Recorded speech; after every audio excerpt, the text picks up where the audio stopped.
بسم اللہ الرحمن الرحیم۔ پہلے بعض اہم خبروں کی سرخیاں۔ صدر مملکت سید ابراہیم رئیسی نے کہا ہے کہ ایران اور وینزویلا تسلط پسند طاقتوں کا ڈٹ کر مقابلہ کر رہے ہیں۔ پاکستان کی خصوصی عدالت نے ملک کے وزیر اعظم شہباز شریف اور صوبہ پنجاب کے وزیر اعلیٰ حمزہ شہباز کے خلاف منی لانڈرنگ کیس میں درخواست ضمانت پر فیصلہ محفوظ کر لیا ہے۔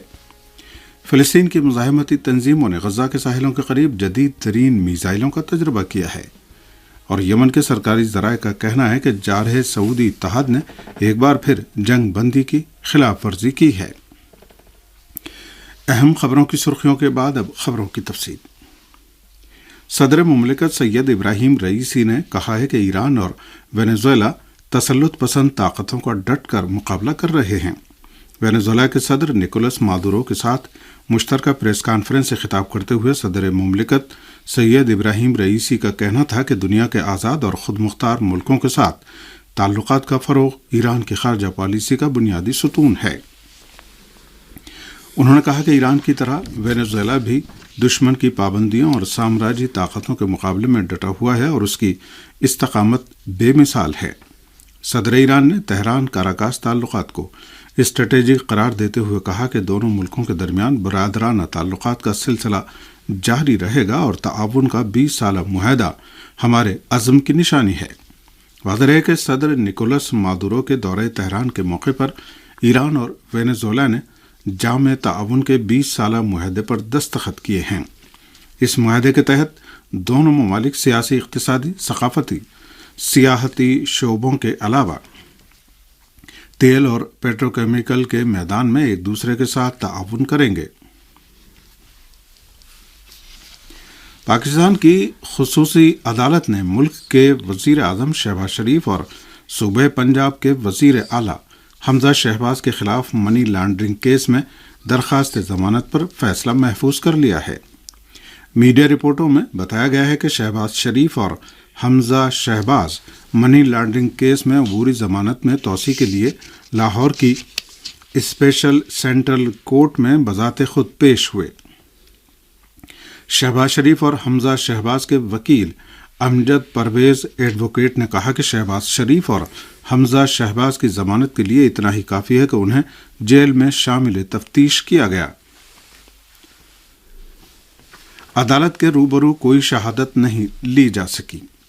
عدالت نے نیب پراسیکیوٹر کے جوابی دلائل کے بعد دونوں ملزمان کی عبوری ضمانت میں توسیع کی درخواست پر فیصلہ محفوظ کر لیا تھا۔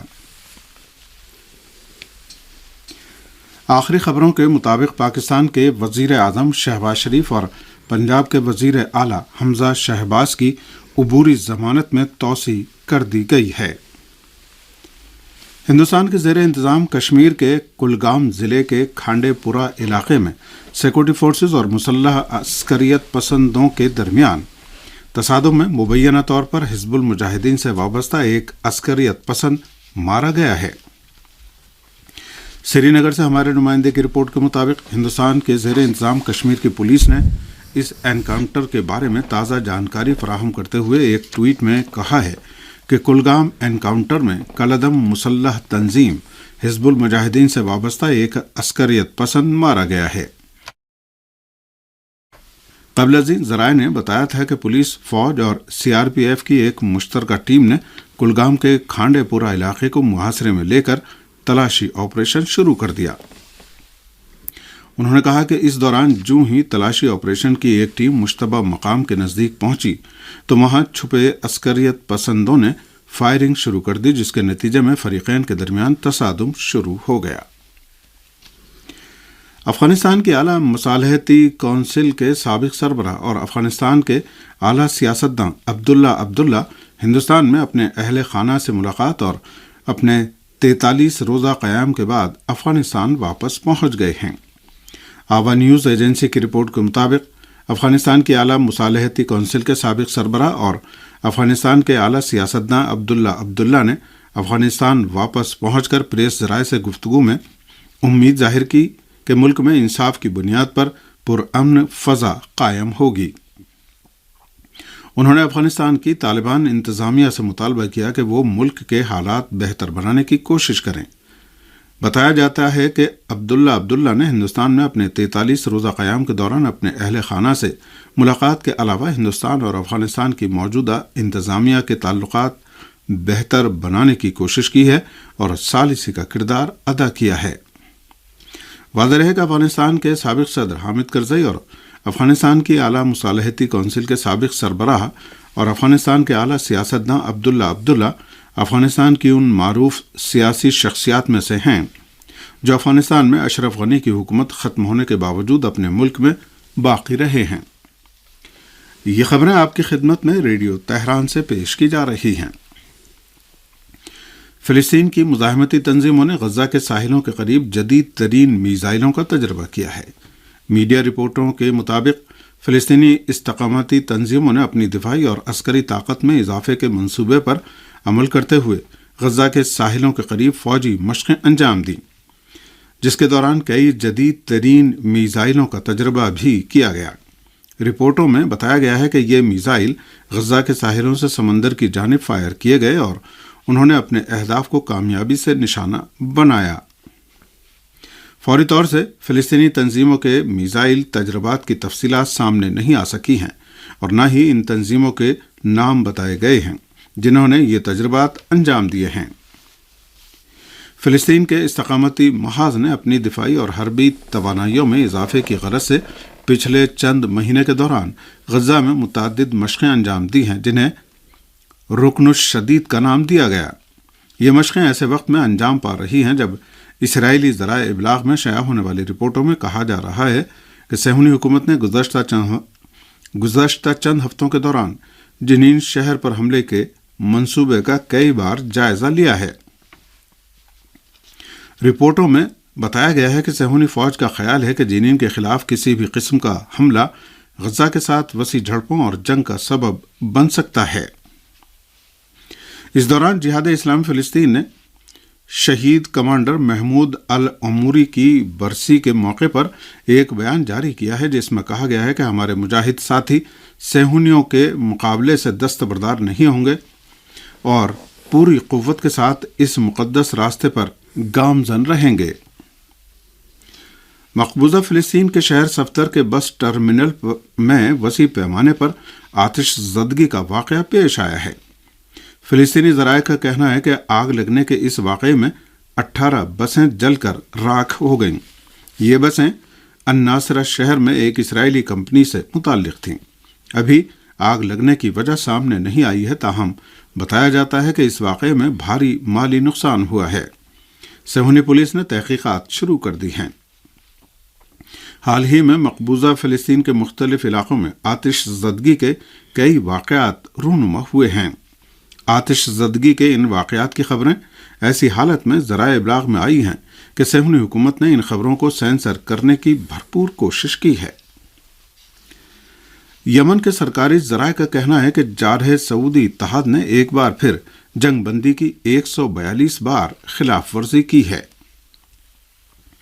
یمن کی سرکاری خبر رساں ایجنسی سبا کی رپورٹ کے مطابق جارحِ سعودی اتحاد نے گزشتہ 24 گھنٹے کے دوران جنگ بندی کی 142 بار خلاف ورزی کی اور یمن کے مختلف علاقوں کو وحشیانہ جارحیت کا نشانہ بنایا۔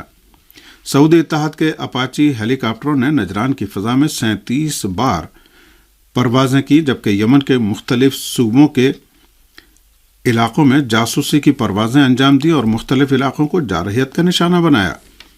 جارحِ سعودی اتحاد نے القدہ کے علاقے میں یمنی فوج اور عوامی رضاکار فورس کے ٹھکانوں کو نشانہ بنانے کی کوشش کی اور صوبہ مآرب، حجہ، تعز، سادہ اور مختلف علاقوں پر 32 بار گولہ باری کی اور اس طرح مسلسل جنگ بندی کی خلاف ورزی کی۔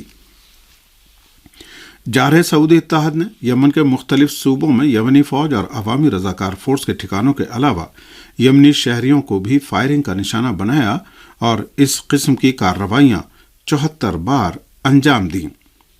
دریں اثنا یمن کے مختلف علاقوں میں بارودی سرنگوں کے دھماکوں میں کم سے کم 3 افراد جاں بحق اور 18 دیگر زخمی ہو گئے ہیں۔ دریں اثنا یمن میں بارودی سرنگوں کو ناکارہ بنانے والے مرکز نے اس سے پہلے اعلان کیا تھا کہ جون کے پہلے ہفتے میں بارودی سرنگوں اور باقی بچے دھماکہ خیز مواد کے پھٹنے کے نتیجے میں متعدد یمنی شہری شہید ہوئے ہیں۔ یہ ایسے حالات میں ہے کہ سعودی عرب کی توقعات کے برخلاف 7 سال سے جاری اس جنگ میں اسے یمنی عوام کی مزاحمت کا سامنا ہے، اور اس دوران اس کی اہم اقتصادی تنصیبات پر یمنی فوج کے جوابی حملوں نے طاقت کا توازن تبدیل کر دیا ہے۔ بحرینی عوام نے ملک کے مختلف علاقوں میں مظاہرے کر کے آل خلیفہ حکومت کی جیلوں میں بند سیاسی قیدیوں سے اپنی یکجہتی کا اظہار کیا ہے۔ بحرین کے مختلف علاقوں میں عوام نے احتجاجی مظاہروں میں آل خلیفہ حکومت کی جیلوں میں بند سیاسی قیدیوں کی فوری رہائی کا مطالبہ کیا۔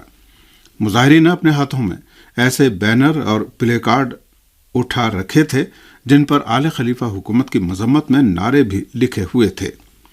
مظاہرین نے بحرین کی جمعیت الوفاق کے سیکرٹری جنرل شیخ علی سلمان اور دیگر سیاسی قیدیوں کے ساتھ اظہار یکجہتی اور ان کی رہائی کا پرزور مطالبہ کیا۔ واضح ہے کہ بحرین میں عوامی مظاہروں کا سلسلہ ایسی حالت میں جاری ہے کہ مظاہرین کے خلاف آل خلیفہ کی ڈکٹیٹر حکومت کے ظالمانہ اقدامات جاری ہیں۔ اس وقت شیخ علی سلمان سمیت 20 سے زیادہ بحرینی علماء دین آل خلیفہ کی جیلوں میں قید ہیں۔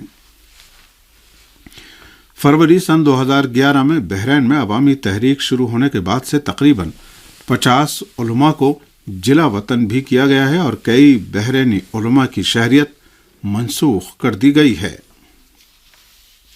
شام کی خبر رساں ایجنسی نے جنوبی شام میں بارودی سرنگ کا دھماکہ ہونے کی خبر دی ہے۔